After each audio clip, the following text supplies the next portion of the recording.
Une minute de silence en mémoire des victimes du tronçon Djibo, survenu le 6. Hier donc, c'était le premier acte du Conseil des ministres. Grande est la douleur, mais plus grande est notre détermination à lutter contre cette tragédie qu'est le terrorisme. Le peuple burkinabé est déterminé et vaincra avec certitude les terroristes. Nous sommes certains que la paix reviendra et que le Burkina Faso restera un et indivisible, qu'il ne soit permis à personne d'en douter. Le Conseil des ministres donc s'est tenu à Ouagadougou le mercredi 7 septembre 2022 en sa séance ordinaire de 9h à 14h12, sous la présidence de son Excellence, M. Paul-Henri Sandaogo Damiba, président du Faso, président du Conseil des ministres. Il a délibéré sur les dossiers inscrits à son ordre du jour, entendu des communications orales, procédé à des nominations et autorisé des missions à l'étranger. Parmi les dossiers qui ont été inscrits à son ordre du jour, j'en ai sélectionné quelques-uns pour vous. Il s'agit donc, au titre du ministère de l'Économie et des Finances, le Conseil a adopté 4 rapports. Le premier rapport est relatif à une ordonnance portant autorisation de ratification des accords de crédit IDA numéro 7035-BF de don IDA et de don ProGreen, conclu le 30 juin 2022 entre le Burkina Faso et l'Association internationale de développement pour le financement du projet de gestion durable des paysages communaux pour la RED. Le projet donc de gestion durable de paysages communaux est financé par la Banque mondiale pour un montant global de 125 millions de dollars, soit environ 75 milliards de francs CFA. Ce financement est composé d'un don de 56,5 millions de dollars, soit environ 33,9 milliards de francs CFA, d'un crédit de l'IDA de 56,5 millions de dollars, soit environ 33,9 milliards de dollars également, et d'un don de ProGreen de 12 millions de dollars, soit environ 7,2 milliards de francs CFA. Le financement de ce projet permettra de renforcer la gestion durable du paysage et d'améliorer les possibilités de génération de revenus et l'accès au financement climatique dans les zones forestières. La zone d'intervention du projet s'étend sur 96 communes réparties dans les régions de la boucle du Mouhoun, du centre-ouest, du centre-sud, du centre-est et du sud-ouest, des hauts-bassins, des cascades et de l'Est. Le deuxième rapport est relatif à une ordonnance portant autorisation de ratification également des accords de don IDA, de crédit IDA et de don GFF, conclu le 30 juin également 2022 entre le Burkina Faso et l'Association internationale de développement pour le financement additionnel du projet de préparation et de riposte de la COVID-19. Le coût de financement additionnel du projet est de 61,3 millions de dollars, soit environ 36,78 milliards de francs CFA, composé donc d'un don de 24,15 millions de dollars, soit environ 14,5 milliards de francs CFA, et d'un crédit de 24,15 millions de dollars qui correspond à 14,5 milliards de francs CFA de l'Association internationale de développement et de dons, et un autre don de 13 millions de dollars qui correspond à 7,8 milliards de francs CFA du mécanisme de financement mondial pour la santé des femmes et des enfants. Ce financement va contribuer donc à soutenir les efforts du gouvernement dans le déploiement des vaccins anti-Covid et à améliorer l'accessibilité des services de santé essentiels aux populations. Donc le projet va couvrir le territoire national et concerne les personnes âgées de 18 ans et plus pour le vaccin anti-Covid et les enfants et leurs mères dans les dépistages précoces de la malnutrition en mettant particulièrement l'accent dans les régions du centre-est et de l'est. Le troisième rapport, toujours au titre donc du ministère des Finances et de l'Économie, est relatif à une ordonnance portant autorisation de ratification également des accords de don et de crédit conclu le 30 juin 2022 entre le Burkina Faso, toujours, et l'Association internationale de développement, en abrégé IDA, pour le financement additionnel du projet d'urgence de développement territorial et de résilience, les PUDTR. Le coût du financement additionnel du projet est de 123 millions de dollars, qui correspond à 78,8 milliards de francs CFA, et il est composé d'un don environ de 36,9 milliards de francs CFA et d'un prêt de 36,9 milliards également de francs CFA. Ce financement vise principalement à améliorer la sécurité alimentaire dans les régions les plus exposées aux crises alimentaires et humanitaires du fait des effets combinés des crises sécuritaires et sanitaires et des contraintes structurelles des dites localités. Le quatrième rapport est relatif à une ordonnance portant donc autorisation également et ratification de l'accord de prêt numéro 2021-080/PC, signé le 6 avril 2022 entre le Burkina Faso et la Banque ouest-africaine de développement, en abrégé BOAD, pour le financement complémentaire du projet de construction de l'aéroport international de Ouagadougou-Donsin.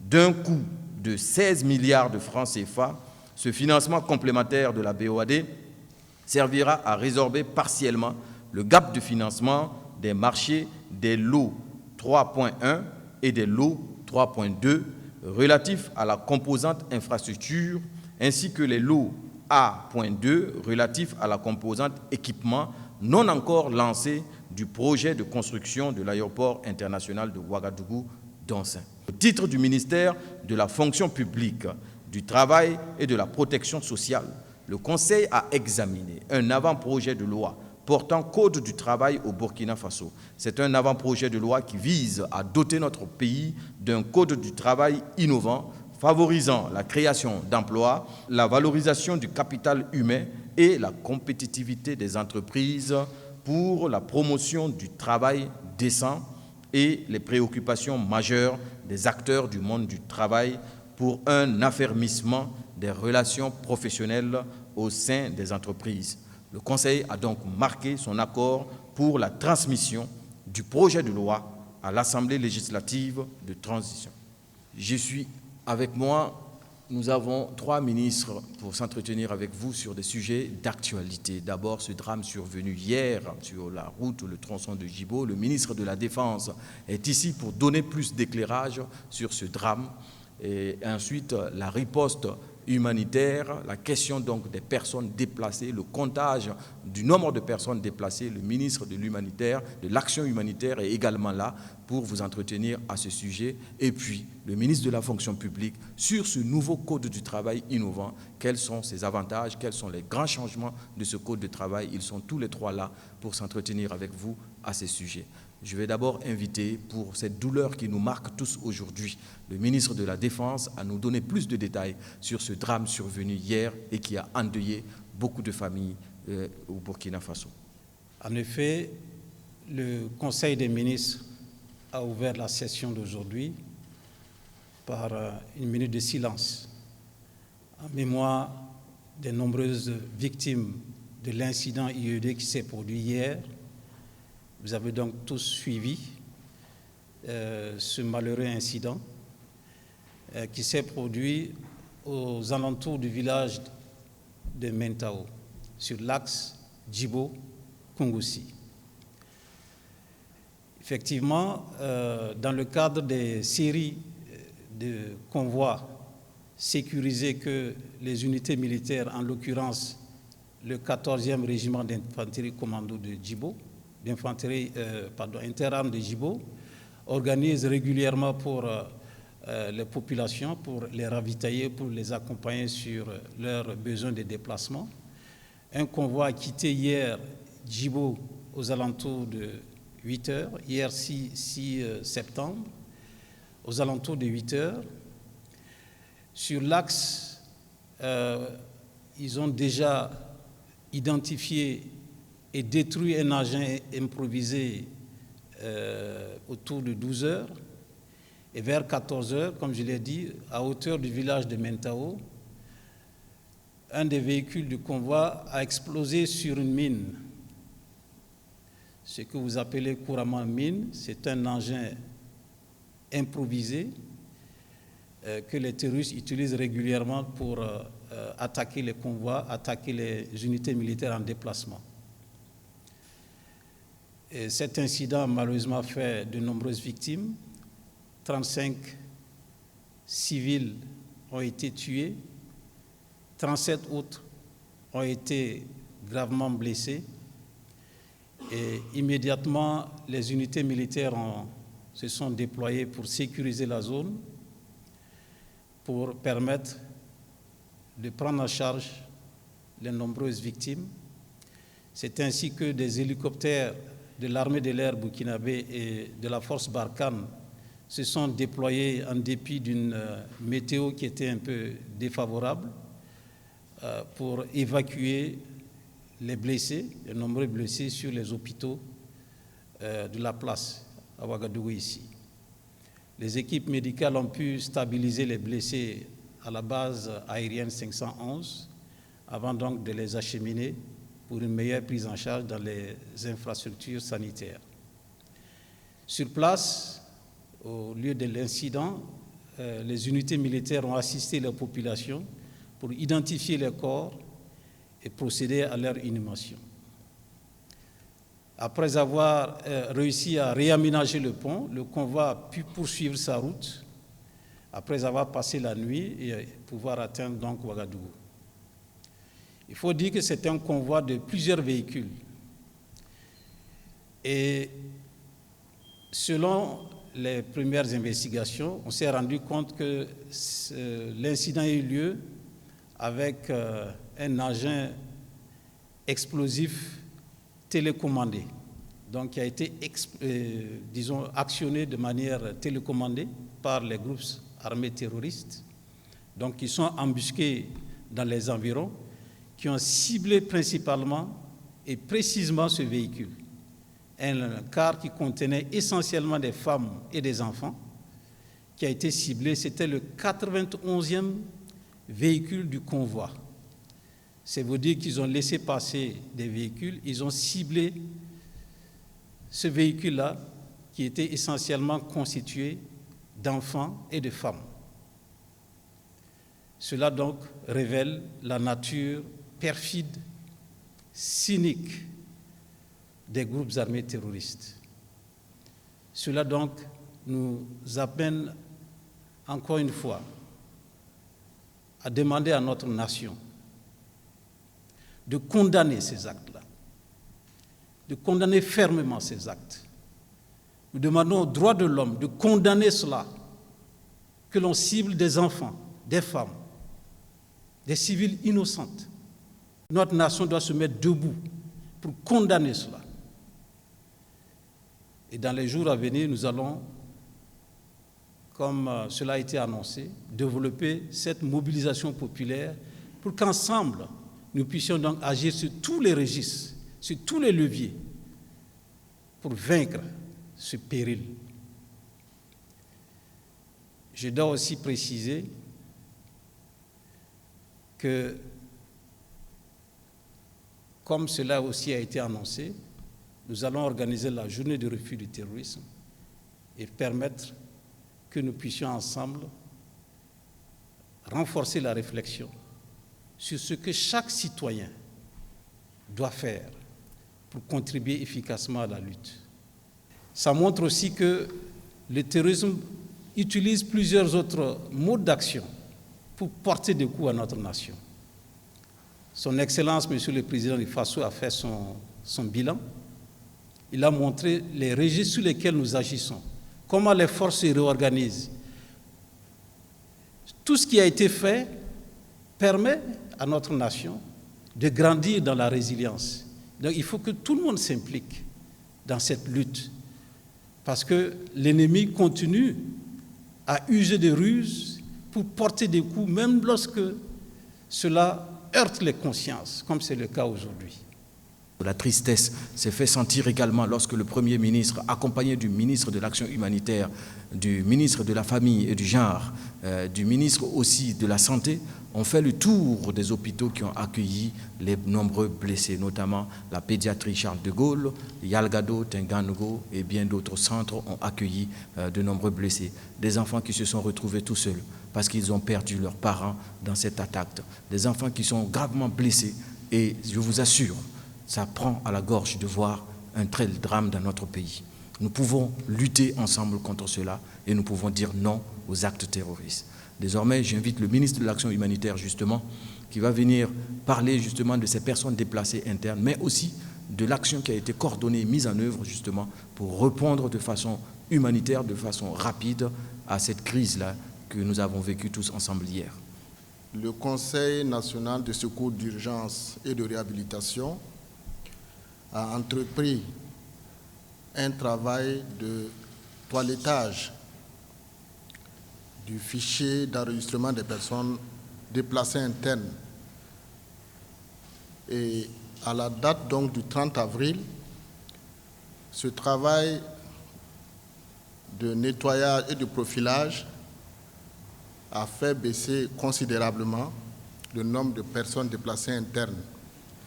Vous avez souvenance qu'à cette date, on était à 1 902 150 personnes déplacées. Aujourd'hui, avec le travail qui a été réalisé, nous sommes à 1 520 000 personnes déplacées internes. Cela est principalement dû au retour de personnes déplacées internes dans leur localité d'origine que nous avons enregistré ces temps-ci, mais également du fait que des personnes déplacées internes avaient été enregistrées doublement. Parce que les zones qui initialement étaient des zones d'accueil, par la force des choses, sont devenues des zones de départ. Donc, il était tout à fait important que nous puissions faire ce travail pour disponibiliser des données fiables à l'ensemble des acteurs humanitaires, de manière à ce que les planifications puissent effectivement se dérouler et nous permettre d'atteindre nos différents objectifs. C'est un travail qui commence. Cela va concerner le mois de mai et également le mois d'août, et cela pour nous permettre d'avancer dans la mise à la disposition de l'ensemble des acteurs de données fiables en matière de planification humanitaire. Il est important aussi de noter que les retours que nous avons enregistrés, certaines des localités ont été citées dans des communications précédentes. Je vais parler par exemple de Thiou, de Titao, au niveau donc de la région du Nord. Nous avons Déou et également Seitenga au niveau donc du Sahel. Et nous avons aussi au niveau donc de la région des Cascades, Mangodara. Donc tous ces éléments réunis aujourd'hui nous ont permis d'enregistrer une baisse considérable en ce qui concerne le nombre de personnes déplacées internes.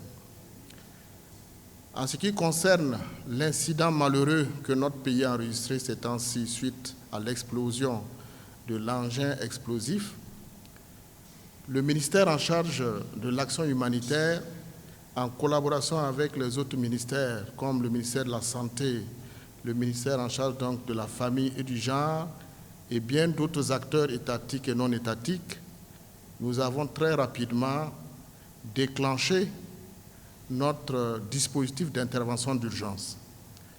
Et en de pareilles circonstances, nous avons le Fonds national de solidarité et de résilience qui a déjà un dispositif assez efficace pour apporter l'appui nécessaire aux différents centres qui ont accueilli les personnes blessées. C'est alors que, effectivement, toutes les personnes blessées accueillies dans les centres de soins au niveau donc de Ouagadougou ont bénéficié de cet apport-là. Tous les soins sont gratuits et nous voulons au passage remercier et encourager tout le personnel de santé mobilisé dès lors que les tout premiers sont arrivés pour apporter des soins efficaces à l'ensemble des blessés. Il est aussi important de souligner l'appui psychologique qu'il fallait apporter à ses parents, à ses enfants, des enfants qui sont arrivés parce que les parents justement sont restés sur le terrain, donc décédés. Il fallait que les services sociaux au niveau des différents centres de soins puissent prendre ces enfants en charge. Ce qui est important de noter ici, c'est la cohérence des actions, c'est la mutualisation des moyens, c'est la rapidité dans l'assistance humanitaire. Et nous profitons de cette opportunité pour lancer encore un appel à la solidarité nationale. Beaucoup se posaient la question de savoir à quoi servait le Fonds national de solidarité. Il y a eu beaucoup d'actions qui ont été menées, mais encore avec cette malheureuse circonstance, nous voyons à quel point il est pertinent que nous puissions renforcer la solidarité nationale. Sans cette solidarité nationale, il est difficile pour nous de vaincre un certain nombre de phénomènes. Mais avec la solidarité nationale, il est évident que nous allons pouvoir résoudre beaucoup de problèmes, surmonter beaucoup de défis humanitaires. Je vais inviter désormais le ministre de la fonction publique, M. Bassolman Bazier, qui a présenté au Conseil des ministres un rapport, un avant-projet de loi sur le nouveau Code du travail du Burkina, avec pas mal d'innovations, pas mal d'inéquités qui ont été rectifiées et remises à jour. Monsieur le ministre, vous avez la parole. Au nom du gouvernement, je vous présente le contenu du projet de loi qui cadre avec l'engagement qui a été pris par le gouvernement suite à la rencontre gouvernement-syndicat qui s'est terminée le vendredi 11 septembre 2015, qui est de relire la loi numéro 028 du 13 mai 2008 portant Code du travail dans notre pays. Il faut tout simplement rappeler dans l'histoire que notre pays a été marqué successivement par des lois qui gèrent le monde du travail. Avant de revenir là-dessus, je tiens à l'endroit de l'ensemble des travailleurs, qu'ils soient du privé ou du public, à l'ensemble du patronat, du privé, toute ma solidarité et ma compassion dans ces moments très difficiles que le pays traverse. Je rappelle tout simplement que le premier Code du travail qui a été voté dans notre pays a été voté le 7 juillet 1962, sur la base de la loi numéro 2662, Assemblée nationale. Cette loi a été relue et elle a été remplacée par un deuxième Code du travail. Et ce deuxième Code du travail avait été voté le 7 juin 1973. Ça avait été marqué par la loi numéro 9-73 Assemblée nationale, qui a ensuite été remplacée après par la loi du 22 décembre 1992. C'était sous l'angle de la loi numéro 11-92. Il y a eu la quatrième loi qui a été votée le 14 septembre 2004, intitulée sous l'angle de la loi numéro 033-2004. Et cette loi a été remplacée par celle numéro 28 2008 du 13 mai 2008. Et justement, dans le contenu de la loi du 13 mai 2008, les acteurs sociaux, surtout au niveau des travailleurs, ont levé la voix pour indiquer qu'il y avait un certain nombre de manquements qu'il fallait revoir.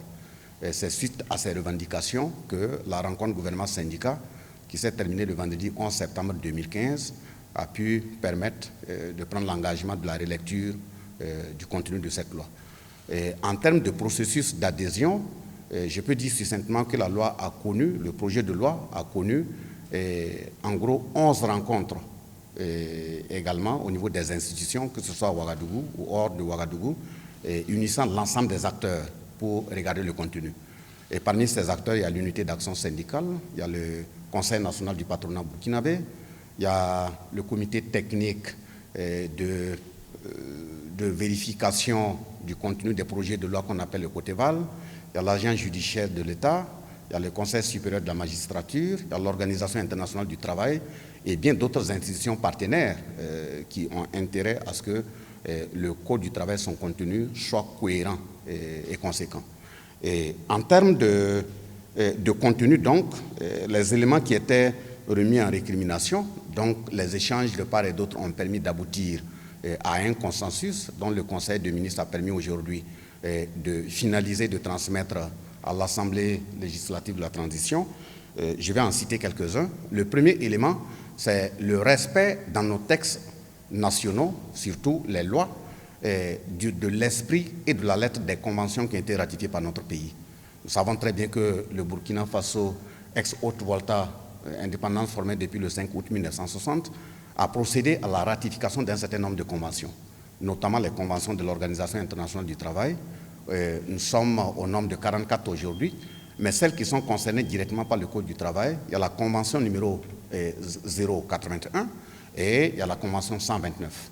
Et ce sont des conventions dont le contenu permet de renforcer le pouvoir régalien de l'État à travers les inspecteurs et les contrôleurs du travail en termes de vérification de la conformité des normes à l'intérieur des entreprises. Parce que tant que l'État n'est pas présent, tant qu'il n'y a pas de vérification, les travailleurs peuvent se retrouver dans des conditions pas du tout idoines et laisser face à un patronat peut-être qui va chercher un profit jamais égalé. Vous avez en mémoire ce qui s'est passé à Perquois. S'il n'y a pas de contrôle assidu, il peut arriver qu'on se retrouve face à des situations qu'on ne peut pas facilement rattraper. Le deuxième élément d'innovation, c'est la question de l'activité de placement dans les entreprises. Et le Code du travail veut tout simplement que si l'entreprise, de façon directe, a recruté des agents et que par moment donné, elle veut passer par un bureau de recrutement pour recruter des agents venir ou des sociétés de placement pour recruter ces agents venir, nous mettons l'accent sur le fait que, quelle que soit la façon dont le travailleur doit être recruté, il doit recevoir le même salaire que celui qui a été directement recruté par l'entreprise. Il n'y a pas de raison qu'on recrute un agent directement par l'entreprise, il touche par exemple 200 000 francs, et que l'entreprise passe par une autre entreprise pour recruter d'autres types d'agents qui viennent, qui font le même travail, et ils n'auront même pas la moitié de 200 000 francs. Donc nous estimons que c'est des formes d'illégalité qu'il faut remettre en cause, et l'État, fondant sur l'aspect d'égalité de tous les enfants de ce même pays dans le même traitement et éviter des questions de crise, a estimé qu'il faut créer les conditions dans ce Code du travail pour que le travailleur, quelle que soit la façon dont il a été recruté, travail égal, ça doit être le même salaire. Il n'y a pas de raison qu'on crée des différentialités à ce niveau. Le troisième élément d'innovation, c'est la protection de la main-d'œuvre nationale. Vous voyez très bien, si vous partez dans des pays limitrophes et même très loin, on crée dans leur législation la nécessité de prioriser la main-d'œuvre nationale. Donc, si vous voulez recruter un agent, que ce soit dans une société minière ou toute autre société, il sied, même de façon morale, de vérifier au niveau national s'il n'y a pas les compétences. Il n'y a pas de raison qu'il y ait les compétences au niveau national. Et puis, bon, ce n'est pas qu'on est contre des étrangers, partout c'est comme ça. Donc, si on doit faire un recrutement, il faut d'abord vérifier, voir s'il n'y a pas les compétences nationales. Donc, ça veut dire que si quelqu'un venait d'un autre pays pour se faire embaucher au niveau national, il faudrait que ceux qui représentent l'État, à savoir les inspecteurs de travail et les contrôleurs de travail, vérifient la conformité des propos et des déclarations qui est en lien avec la tâche pour laquelle l'intéressé sera recruté. S'il y a la main-d'œuvre au niveau national, c'est elle qui sera priorisée. Parce que vous voyez, on recrute quelqu'un qui vient du niveau international, même les institutions pratiquement internationales, c'est ce qu'elles font. On donne même de l'argent au pays et en même temps, ceux qui doivent exécuter les tâches viennent d'ailleurs. Vous prenez le salaire d'un expatrié, lui seul, il peut payer 100 personnes. Pourtant, ils font le même travail, il y a quelque chose qui ne va pas. Donc, il faut revoir ça. Donc, c'est la troisième innovation. La quatrième innovation, c'est éviter la précarisation de l'emploi. On ne peut pas continuer à admettre qu'un travailleur, s'il est compétent, s'il est recruté, et qu'il doit avoir un renouvellement de son contrat, en principe, ça devait aller à un contrat à durée indéterminée. Vous avez vu qu'à la rencontre de Tenkodogo en 2008, le mouvement syndical pour lui avait estimé que dès lors qu'on embauche quelqu'un, s'il est compétent, si on doit renouveler son contrat, ça doit être un contrat à durée indéterminée. Le patronat, à son temps, avait dit, bon, lui, il était d'accord pour le renouvellement, mais il fallait permettre de renouveler 2 fois. Mais c'est à l'Assemblée nationale que ça avait été saccagé en disant que le renouvellement du contrat à durée déterminée pouvait se faire une fois et qu'il appartenait à l'institution habilitée de juger de son excessivité. Donc, vous voyez des situations comme ça, ça fait qu'on se retrouve avec des agents de l'État ou dans le privé, des gens qui ont des contrats à durée déterminée de 3 mois, 2 mois, 4 mois, et ça permet de vider dès lors que vous levez la voix pour dire que vos conditions ne sont pas idoines. Si on veut renforcer la démocratie, renforcer l'état de droit, consolider l'équilibre et la sécurité dans notre pays, bon, il y a un certain nombre de choses qu'il faut regarder entre les lignes. Donc je pense qu'à ce niveau, le patronat et les travailleurs se sont entendus pour dire qu'on ne peut pas renouveler le même contrat avec le même travailleur dans une entreprise 3 fois. Donc, si vous le renouvelez 2 fois, la 3e fois, si c'est le même, ça doit être aussi un contrat à durée indéterminée. Mais justement, à ce niveau, nous sommes aussi en train d'aller dans le sens de voir, en codifiant ça de cette façon, comment il faut accompagner l'entreprise pour que le travailleur aussi ne vienne pas dire « Bon, j'ai un contrat à durée indéterminée, bon, je n'ai plus peur de rien, je dois dormir ». Les contrats d'objectifs qui sont assignés doivent être mis en œuvre avec des vérifications de façon assez concrète. Et le 5e élément, c'est la protection du travailleur licencié. Vous voyez, il y a 2 types de travailleurs. Quand je dis 2 types, c'est en termes de responsabilité. Il y a le travailleur qui ne représente pas l'ensemble des travailleurs. Donc, je peux l'appeler un travailleur simple. Et il y a le travailleur qui a été désigné par l'ensemble du monde du travail dans l'entreprise, qui est appelé délégué de personnel ou délégué syndical. Alors, dans la loi 028 que nous sommes en train de relire, il avait été disposé que même si vous étiez abusivement licencié, le dommage et intérêt ne devait pas excéder 18 mois, au maximum 18 mois. Ça veut dire, ça permettait à un patron, le matin, bon, je ne vais pas être vulgaire, mais c'est tout comme faire la cour à une dame ou à une fille, si elle n'est pas d'accord, on met fin à ton contrat. Donc, si c'est abusif, si tu vas en justice, même si tu as raison, c'est 18 mois. D'autres patrons même se plaisaient peut-être à dire, c'est pas la peine d'y aller parce que le maximum c'est 18. Mieux vaut venir parce que j'ai déjà calculé. Non, on ne doit pas être ni contre les patrons, ni contre les travailleurs. On est un État doit agir de façon responsable. Voilà pourquoi à ce niveau, je pense que les échanges ont été menés. Et pour nous, ce qui est assez judicieux, c'est de déplafonner. Je pense qu'au niveau du Conseil supérieur de la magistrature du Côte-Val, ça a été déplafonné pour le travailleur simple, s'il a été abusivement licencié, qu'on aille de 18 mois à 36 mois de dommages et intérêts. Si le travailleur est protégé, si c'est un délégué de personnel ou un délégué syndical, il n'y a pas de plafonnement. Voilà, ça permet de préserver ceux qui ont été désignés de parler au risque de leur vie au nom de l'ensemble des travailleurs. Le 7e élément, c'est encadrer l'externalisation. Ça veut dire quoi? S'il y a une entreprise qui a embauché des travailleurs et qui estime qu'il y a une branche qu'elle ne peut pas continuer de gérer et elle veut l'externaliser, on doit prendre des conditions pour protéger les travailleurs qui y étaient déjà. Il n'y a pas de raison qu'on cible un certain type de travail ou un certain pan pour dire qu'à partir d'aujourd'hui, vous êtes géré par une autre entreprise qui a été recrutée, qui est adossée. Donc, le Code du travail permet également de remédier à cela. Le 8e élément, c'est le télétravail. Vous voyez que nous avons été foudroyés, entre griffes, par le Covid-19. Ce sont des éléments qui n'étaient pas prévus bien avant dans nos textes internes. Et des textes de loi qui doivent protéger et le travailleur et l'entreprise devaient être évolutifs en fonction du temps. Vous voyez, le code qu'on est en train de relire, ça fait à peu près 12 ans, après 2008-2022. Or, les normes internationales disposent qu'en principe, chaque 5 ans, en fonction des réalités, on devait revisiter les lois. Il faut protéger la main-d'œuvre, il faut protéger les entreprises, les adapter aux conditions environnementales que nous traversons. Personne ne savait que les Covid allaient venir et puis on allait dire aux gens de rester à la maison pendant des semaines. Bon, les entreprises doivent continuer de tourner. Donc, ça fait que le télétravail permet aux travailleurs de rester à distance et de faire correctement son travail. Mais comme la loi doit encadrer cela, nous avons pris ça en compte au niveau du Code du travail. Et le dernier élément, c'est l'encadrement des droits de grève, permettant aux travailleurs qui veulent aller en mouvement de déposer en bonne et due forme un préavis de grève à l'endroit du patron pour qu'il soit avisé. Et également respecter le contenu de la Convention 87 de l'OIT qui dispose que les rassemblements des travailleurs au sein d'une entreprise est possible à la seule condition qu'il n'y ait pas de violence. Donc, ce sont des dispositions comme ça. Il y en a bien d'autres, étant donné qu'on ne peut pas tout détailler ici. Le projet, nous avons eu l'aval du Conseil des ministres à ce que ce soit transmis à l'Assemblée législative de la transition qui procédera à rencontrer encore l'ensemble des acteurs, l'UAS, le patronat, le gouvernement, le Côte-Val, l'AGE et probablement bien d'autres acteurs pour avoir la conformité d'un certain nombre d'éléments avant de passer au vote. Voilà un nouveau code de travail qui va permettre justement aux uns et aux autres et à l'ensemble des acteurs d'harmoniser leur point de vue et de rendre beaucoup plus dynamique et beaucoup plus sain et apaisé le climat social dans le milieu du travail au Burkina Faso.